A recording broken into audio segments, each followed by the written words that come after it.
Une personne sur 3 dit avoir été marquée à vie par une relation avec une personnalité narcissique. Et dans plus de 70% des cas, c'est quand elle commence à aller mieux, que cette personne toxique revient. Pourquoi? Parce qu'un narcissique ne supporte pas de te voir lui échapper. Il ne revient pas parce qu'il t'aime. Il revient parce qu'il perd son pouvoir. Tu sais de quoi je parle? Cette phase où tu reprends enfin ton souffle. Où tu postes à nouveau. Où tu souris un peu. Où tu vis. Et c'est là qu'il réapparaît. Un message. Une musique. Un souvenir. Pas pour te reconquérir, mais pour tester si tu es encore vulnérable. Selon une étude menée à Harvard, les narcissiques reviennent dans les 30 jours suivant ton détachement émotionnel. Pourquoi ce timing? Que veulent-ils vraiment? Et surtout, comment ne pas retomber? Dans cette vidéo, tu vas comprendre exactement ce qu'il ressent, pourquoi il revient, et comment ne plus jamais tomber dans le piège. Et si tu es, ou si tu as été dans cette situation, laisse un like et abonne-toi, c'est important pour montrer que tu es en train d'en sortir. Et tu peux aussi partager ton expérience dans les commentaires, ou simplement écrire. Merci. Astérisque. En 2010, des chercheurs de l'université de Zurich ont mené une étude en imagerie cérébrale sur des patients atteints de troubles de la personnalité narcissique. Ce qu'ils ont découvert est aussi troublant qu'éclairant. Lorsqu'un narcissique est privé d'attention, la même zone du cerveau s'active que celle liée au manque physique, à la douleur, voire au sevrage. C'est le cortex singulaire antérieur qui s'enflamme, une région habituellement mobilisée par la douleur sociale. Le narcissique ne souffre pas de ton absence par amour. Il souffre parce qu'il perd ce qui le régule, le contrôle. Carl Jung l'avait dit sans détour, ce que tu nies te soumet. Ce que tu acceptes te transforme. Le narcissique nie sa propre fragilité, et en agissant ainsi, il devient esclave de son besoin de contrôle. Il ne t'aime pas comme on aime une personne. Il t'aime comme on aime un miroir. Tu étais son reflet brillant. Tu étais l'image qu'il projetait vers le monde. Et le jour où tu t'effaces, ce n'est pas toi qui disparais.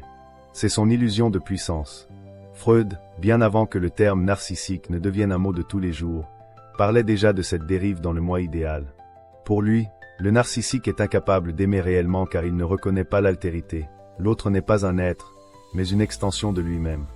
Et lorsque cet autre s'éloigne, ce n'est pas la perte d'un lien affectif qu'il vit, mais l'effondrement de son propre mythe. C'est là que tout commence. Là que le masque tombe. Une étude publiée en 2014 dans Personality and Individual Difference a montré que les narcissiques ont un seuil de tolérance très bas à la critique ou au rejet. Plus de 70% des sujets observés réagissaient avec hostilité dès qu'on les privait d'un retour positif. Ce n'est pas un hasard. Le cerveau narcissique est câblé pour chercher en permanence des signaux de validation. L'amygdale, qui gère les émotions primaires comme la peur ou la colère, devient hyperactive quand ils sentent qu'ils perdent la main. Il n'y a plus de contrôle. Plus de domination. Et ça, leur système nerveux ne le supporte pas. Mais pourquoi est-ce que toi, tu te sens encore concerné?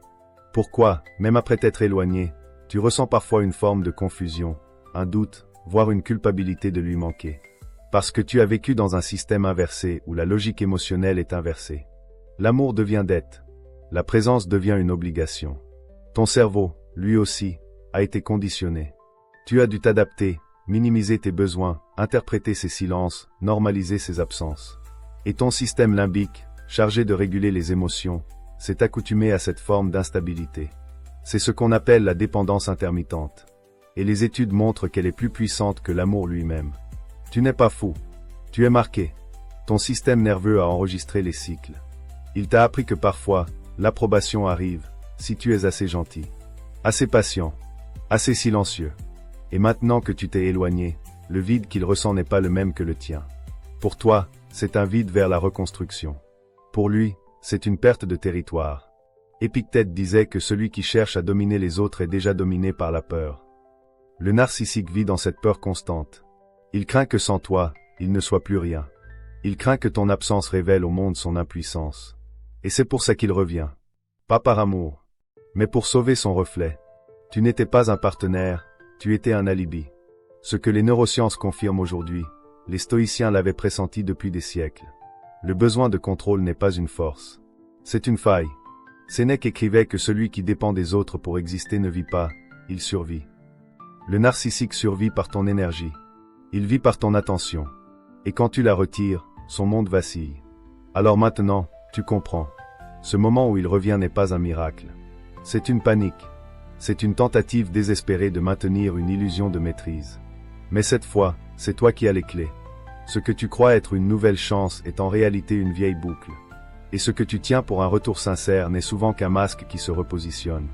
Tu n'as pas besoin de répondre. Tu as besoin de voir, de comprendre, d'évoluer, et de ne plus jamais prêter ton reflet à quelqu'un qui ne sait pas s'aimer sans l'autre. Tu n'es pas celui ou celle qu'il a perdu. Tu es celui ou celle qu'il n'a jamais vraiment vu. Mais maintenant, toi, tu vois. Et c'est là que le pouvoir commence. Avant de continuer, pense bien à laisser un like et à t'abonner. On continue. Tu l'as peut-être remarqué. Il n'est jamais revenu quand tu étais brisé. Quand tu pleurais. Quand tu l'implorais. Il n'a pas levé le petit doigt quand tu étais au sol, vidé, perdu. Non. Il revient quand tu souris à nouveau. Quand tu postes des choses positives. Quand tu ne penses plus à lui. Quand ton silence devient plus fort que tous tes mots. Et ça, ce n'est pas un hasard. C'est un schéma. Carl Jung disait, ce à quoi tu résistes persiste, ce que tu embrasses se dissout. Le narcissique, lui, ne résiste pas au manque. Il le nie. Il veut croire que tu resteras toujours accessible, prévisible, attachable. Mais quand il sent, même à distance, que tu lui échappes, quelque chose se brise. Et c'est là qu'il revient. Pas parce que tu as changé, mais parce que tu ne réagis plus. Parce que ton absence devient une menace pour son ego. Plusieurs études en psychologie sociale ont montré que l'indifférence crée plus d'obsession que la colère. Une publication de l'Université de Columbia a démontré que l'absence de réponse dans une relation déclenchait une activation plus forte dans le striatum ventral, le centre de la récompense. En clair, ne pas répondre rend fou celui qui avait l'habitude que tu sois là. Et ton silence devient sa punition involontaire. Tu n'as rien dit. Et c'est précisément ça qui fait mal. Mais il y a autre chose. Il y a ton énergie. Cette lumière que tu as commencé à retrouver. Peut-être que tu as repris le sport. Peut-être que tu ris plus avec des amis. Peut-être même que tu as commencé un nouveau projet, une nouvelle passion. Et sans le savoir, tu émanes une vibration différente. Les neurosciences affectives parlent de résonance limbique. Ton état émotionnel agit sur ceux qui t'ont connu de près. Il le sent. Il ne sait pas comment, mais il le sent. Et cette vitalité retrouvée, il veut la capter à nouveau. Non pas pour te célébrer, mais pour s'y reconnecter, pour s'y nourrir, comme un parasite qui revient à la source. Marc Aurèle écrivait dans ses pensées que ce n'est pas ce qui t'arrive qui te détruit, mais la façon dont tu y réagis. Et toi, justement, tu ne réagis plus. Tu ne joues plus le jeu. Tu ne cherches plus à le faire changer. Tu ne réclames plus rien. Ce détachement, c'est ce qui le dérange le plus. Il revient car tu as enlevé ce pouvoir qu'il croyait éternel. Et il ne comprend pas comment tu fais. Parce qu'en lui, ce vide reste entier. Et il ne supporte pas de te voir, toi, le combler sans lui. Dans une enquête menée par la psychologue Caril McBride sur plus de 400 ex-partenaires de narcissiques, 82% affirmaient que le narcissique n'était revenu que lorsqu'ils commençaient à reconstruire leur vie. Ce n'est pas une coïncidence. C'est une stratégie inconsciente. Quand tu allais mal, tu étais faible, donc contrôlable. Mais quand tu vas mieux, tu deviens imprévisible. Et le narcissique déteste l'imprévisible, car il ne peut pas le manipuler. Tu crois qu'il revient par nostalgie? En réalité, il revient par déséquilibre. Son monde intérieur ne tolère pas que tu te réalises sans lui. Parce que s'il t'a perdu, ça veut dire qu'il peut perdre. Et ça, il ne l'accepte pas. Alors il revient. Avec des messages flous. Des souvenirs partagés. Des je pense à toi qui ressemblent à de la tendresse, mais qui cachent un besoin de reprise de territoire. Il revient parce que ton silence lui crie que tu ne veux plus jouer. Et ce silence, pour lui, est une déclaration de guerre. Mais toi, tu sais que ton évolution a un prix. Tu sais que rester loin est difficile. Tu sais que parfois, tu doutes. Et pourtant, tu tiens. Tu tiens parce que tu sens que quelque chose change. En toi, et autour de toi. Sénèque disait, celui qui est heureux sans avoir besoin de l'autre est libre. Et c'est cette liberté-là que tu touches du doigt. Ce n'est pas encore totalement solide. Mais c'est là, présent. Tu ne veux plus d'un amour qui te fait mendier. Tu veux un respect qui s'impose de lui-même. Et ce que tu ressens aujourd'hui, ce n'est pas de la rancéure. C'est de la lucidité. Tu comprends enfin que ce retour n'est pas un signe d'amour. C'est un signal d'alarme. Une tentative désespérée de recoller une image qu'il a lui-même brisée. Alors ne sois pas tenté de répondre à l'appel. Observe. Comprends. Respire. Et surtout, continue. Car chaque pas que tu fais vers ta reconstruction est un pas que lui ne peut pas faire. Et c'est pour ça qu'il te veut à nouveau. Pas parce qu'il t'aime, mais parce qu'il ne sait pas s'aimer. À première vue, il semble froid. détaché, presque hautain. Mais ce que tu ne vois pas, c'est ce qui se passe en coulisses, dans les couches profondes de son esprit. Le jour où tu te détaches, où tu te replies dans ton silence, il se passe quelque chose de violent en lui. Et ce n'est pas de l'amour. C'est une cassure interne, un effondrement de son image de toute puissance. Parce que pour le narcissique, perdre le contrôle, c'est mourir symboliquement. C'est perdre l'illusion qu'il avait de lui-même à travers toi. Selon le Diagnostic and Statistical Manual of Mental Disorder, DSM-5, les personnes atteintes du trouble narcissique ont une estime d'eux-mêmes excessivement fragile, malgré une façade de supériorité. C'est un paradoxe brûlant.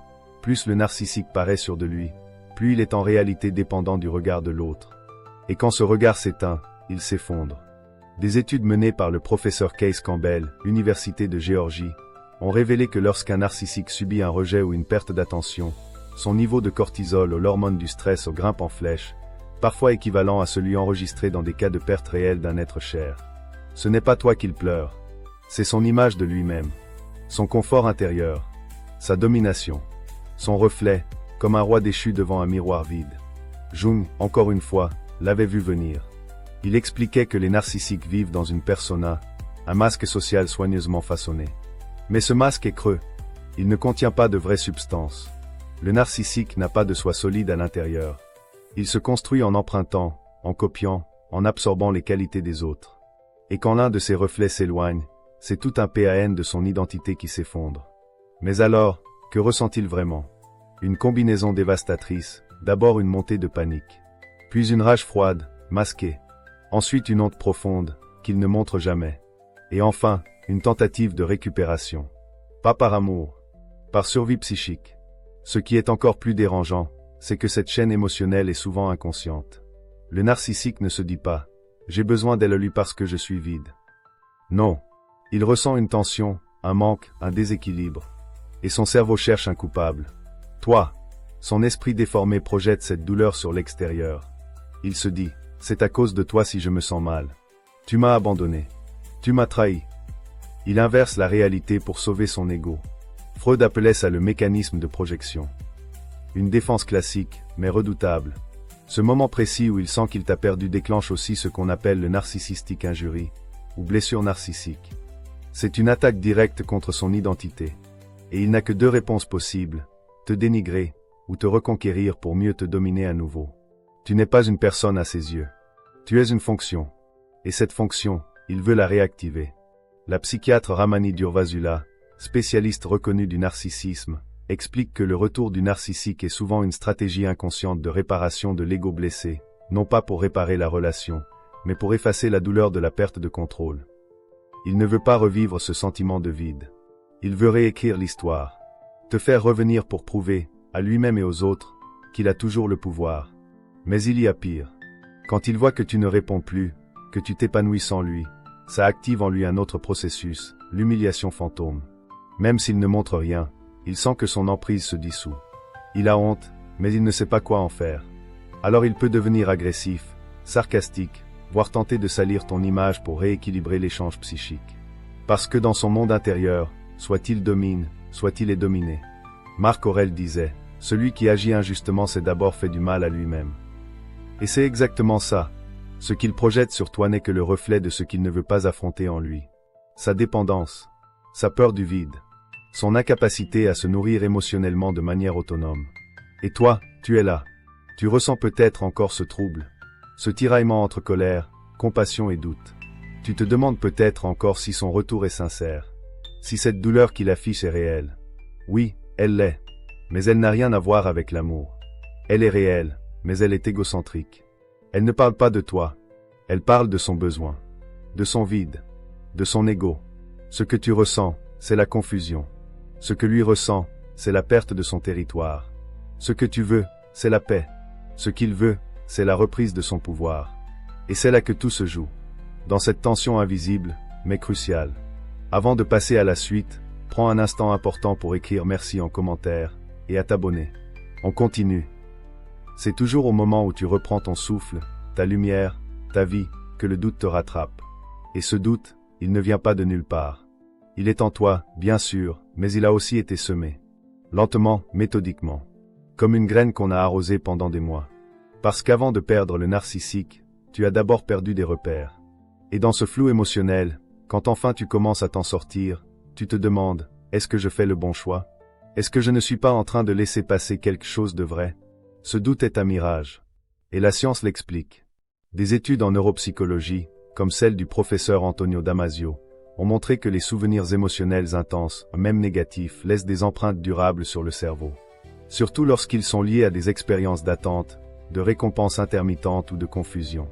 Ton cerveau, littéralement, ne veut pas oublier. Pas encore. Parce qu'il associe encore la présence de cette personne à des moments de stimulation intense. Même s'ils étaient destructeurs. C'est le piège de la dopamine. Le système de récompense ne reconnaît pas la valeur morale d'une relation. Il reconnaît le manque suivi d'un soulagement. Et c'est précisément ce que le narcissique t'a imposé. Frustration, tension, puis attention soudaine. Ce cycle a créé une dépendance biochimique. Une forme de mémoire corporelle. C'est pourquoi, même quand tu es sur le chemin de la guérison, même quand tu retrouves l'équilibre, ton corps envoie des signaux contradictoires. Comme une peur étrange au moment d'être enfin libre. Mais il y a plus. Le narcissique, même absent, sait quand intervenir. Il connaît ton timing émotionnel. Il sent que tu lâches prise. Il le perçoit dans tes silences, dans tes changements d'habitude, dans ton énergie. Et c'est à ce moment précis qu'il revient, pas au hasard, mais au millimètre émotionnel. C'est ce que les experts en manipulation appellent l'encre inversée. Recontacter une personne juste avant qu'elle ne se détache complètement, pour raviver une flamme de confusion. Freud expliquait que l'inconscient humain cherche sans cesse à réparer les blessures non closes. Et c'est ici que le piège se resserre. Car ton inconscient se demande encore, est-ce que je n'ai pas raté quelque chose? Est-ce que ce retour ne pourrait pas être une seconde chance? Ce n'est pas un espoir rationnel. C'est un automatisme profond. Un réflexe émotionnel. Et c'est là que la philosophie stoïcienne peut t'offrir une clarté que ton cœur ne peut pas encore produire. Épictète écrivait, ce ne sont pas les événements qui nous troublent, mais l'idée que nous en faisons. Le trouble que tu ressens n'est pas la preuve que tu dois retourner vers lui. C'est la preuve que tu es encore en train de te déprogrammer. Tu es en transition. Et comme toute métamorphose, cela fait mal. Cela crée du flou. Mais ce flou n'est pas un signal de retour. C'est un passage. Une étude publiée dans le Journal of Affective Disorder en 2021 a montré que les personnes en sortie de relations toxiques traversent un pic d'anxiété de libération entre 3 à 6 semaines après la rupture effective. Ce pic est précisément le moment où le narcissique revient dans 64% des cas observés. Ce n'est pas un hasard. C'est une stratégie émotionnelle, consciente ou non, pour replonger sa cible dans le doute. Et toi, que ressens-tu quand il revient? De la surprise. Une pointe d'excitation. Peut-être même un élan de soulagement. Ce n'est pas de l'amour. C'est ton système nerveux qui se relâche temporairement. Parce qu'il reconnaît un ancien cycle. Mais ce cycle, tu l'as déjà vécu. Et tu sais comment il se termine. Marc Aurèle disait, « Ce qui est nuisible aux autres est aussi nuisible à toi. » Et c'est maintenant que tu dois te souvenir de ça. Tu n'es plus dans une phase de survie. Tu entres dans une phase de création. Et le doute que tu ressens est la preuve que tu es en train de reconstruire ta pensée. De redéfinir ce qu'est l'amour. Ce qu'est le respect. Ce qu'est une vraie présence. Le narcissique ne supporte pas cette phase-là. Parce qu'il ne peut plus te manipuler. Il ne peut plus deviner ce que tu penses. Tu ne réponds plus comme avant. Et il ressent ça comme une menace. Alors il va tout faire pour réactiver la faille, flatter ton ego, raviver de vieux souvenirs, te faire croire qu'il a changé. Mais toi, tu n'es plus dans cette histoire. Tu es déjà ailleurs. Même si ton corps, parfois, regarde encore en arrière. Tu es en train de devenir celui ou celle qu'il ne pourra plus jamais atteindre. Pas parce que tu le bloques, mais parce que tu ne réagis plus. Parce que tu vois. Et une fois que tu vois, tu ne peux plus te mentir. Ce n'est jamais frontal. Ce n'est jamais clair. Quand le narcissique revient, il ne te dit pas « J'ai besoin de toi parce que j'ai perdu mon pouvoir ». Non. Il dit autre chose. Il dit « Je pensais à toi ». Il envoie une vieille photo. Il aime une publication. Il t'envoie une chanson. Il parle de souvenirs comme s'ils étaient sacrés. Mais derrière ces gestes flous se cache un message bien plus précis. Je veux reprendre ce que j'ai perdu.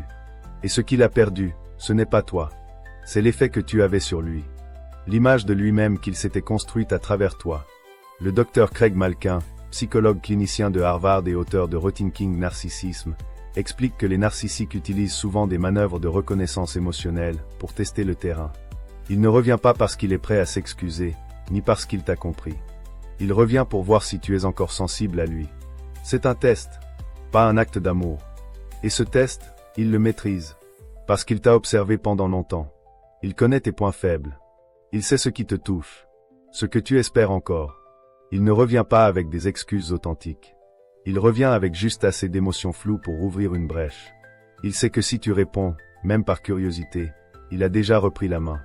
Carl Jung écrivait, « Tout ce qui ne remonte pas en conscience revient sous forme de destin. » Et ce que tu vis là, maintenant, c'est exactement ça. Une boucle qui cherche à se refermer. Une faille émotionnelle que le narcissique veut réactiver. Car tant que tu doutes, tant que tu ressens, il peut encore entrer. Il utilise ton humanité contre toi. Ta mémoire contre toi. Tes émotions contre toi. Mais il y a plus subtil encore. Parfois, il ne te contacte même pas directement. Il se montre à travers les réseaux. Il parle à tes amis. Il fait des stories ambiguës. Il glisse des références à ta vie dans ses publications. Il fait semblant de ne pas penser à toi, tout en créant une atmosphère où tu ne peux pas l'ignorer.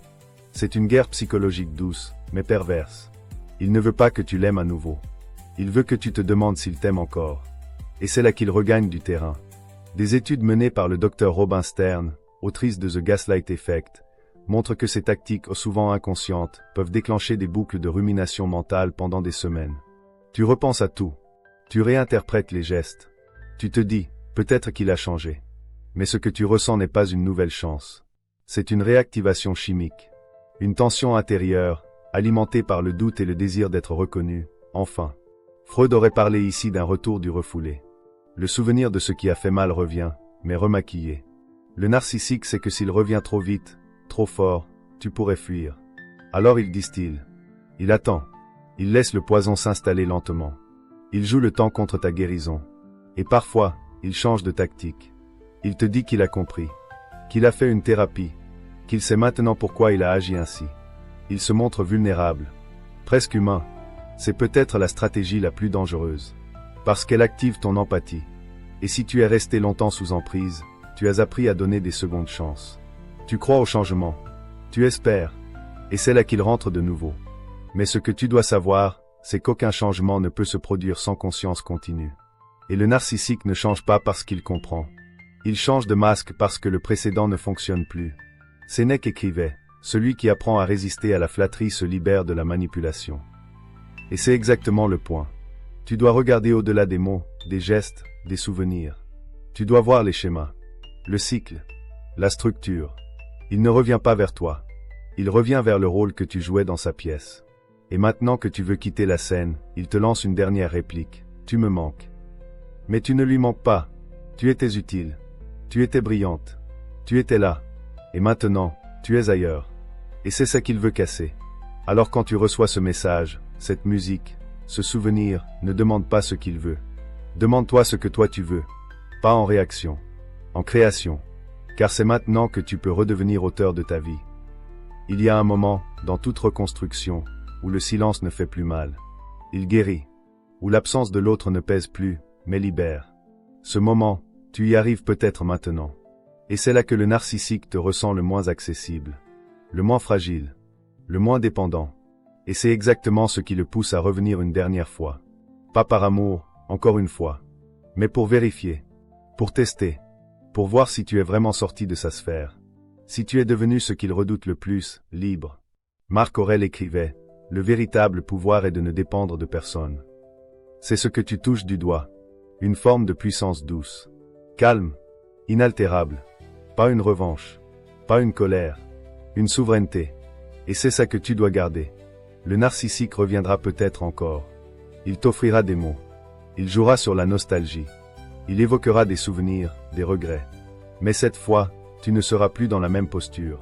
Parce que tu ne réagis plus à ce qu'il t'offre. Tu réponds à ce que tu es devenu. Reprendre le pouvoir, ce n'est pas crier. Ce n'est pas humilier. Ce n'est pas prouver. C'est refuser d'entrer dans la danse. C'est dire non, sans haine. C'est ne plus vouloir être validé. C'est comprendre que ce que tu cherchais chez lui, sécurité, reconnaissance, amour, ne pouvait jamais venir de lui. Parce qu'il ne le possède pas lui-même. Et parce que tu as commencé à l'incarner, toi. Les neurosciences l'ont confirmé, lorsqu'on s'éloigne d'un lien toxique et qu'on active des routines saines, le cerveau commence à former de nouvelles connexions dans l'hippocampe et le cortex préfrontal. La régulation émotionnelle s'améliore. L'identité se solidifie. Et surtout, la perception de soi s'élève. C'est un vrai processus physiologique, pas juste une idée spirituelle. Freud disait que la guérison commence quand on cesse d'attendre que l'autre revienne. Et cette étape-là, tu l'as atteinte. Peut-être pas complètement, mais suffisamment pour ressentir la différence. Ce n'est pas une question de ne plus aimer. C'est une question de ne plus sacrifier ce que tu es pour être aimé à moitié. Quand tu regardes derrière toi, tu ne dois pas le faire avec haine. La haine est une forme d'attachement. Elle te lie encore à l'autre. Elle t'empoisonne, doucement. Non. Ce que tu dois cultiver maintenant, c'est la neutralité lucide. Ce détachement que les stoïciens appelaient ataraxie. Une paix intérieure qui ne dépend plus de l'extérieur. Une forme de souveraineté silencieuse. Tu n'as pas besoin d'expliquer ton silence. Tu n'as pas besoin de prouver que tu as changé. Tu n'as pas besoin de te justifier. Ceux qui t'ont perdu le savent. Et ceux qui t'aiment vraiment le ressentent. C'est là que le vrai pouvoir réside. Dans l'ancrage. Dans la continuité. Dans le fait de ne pas retomber dans l'illusion. Sénèque disait, « Celui qui revient vers la douleur en espérant une guérison prouve qu'il n'a pas encore compris la nature du feu. » Et toi, tu as vu les flammes. Tu les as traversées. Tu as porté les brûlures. Mais tu en es sorti. Plus fort. Plus vrai. Et surtout, plus libre. Ce que tu construis maintenant ne dépend plus de lui. Il n'a plus la clé. Il n'est plus le centre. Il n'est plus le soleil de ton système. Il est une mémoire. Rien de plus. Et chaque jour où tu continues d'avancer, tu renforces cette vérité. Le vrai amour commence quand tu n'as plus besoin de te faire petit pour qu'on t'aime. Et si un jour, tu doutes encore, si un message vient t'ébranler, si une voix t'effleure dans un souvenir, alors rappelle-toi ceci. Tu n'es pas celui qui l'a perdu. Tu es celui qu'il ne pourra plus jamais posséder. Pas parce que tu le détestes, mais parce que tu t'es enfin choisi. Si la vidéo t'a plu, il y en a bien d'autres sur la page de la chaîne. Elles t'aideront comme celle-ci à mieux comprendre la situation et à te faire avancer. Merci d'avoir regardé.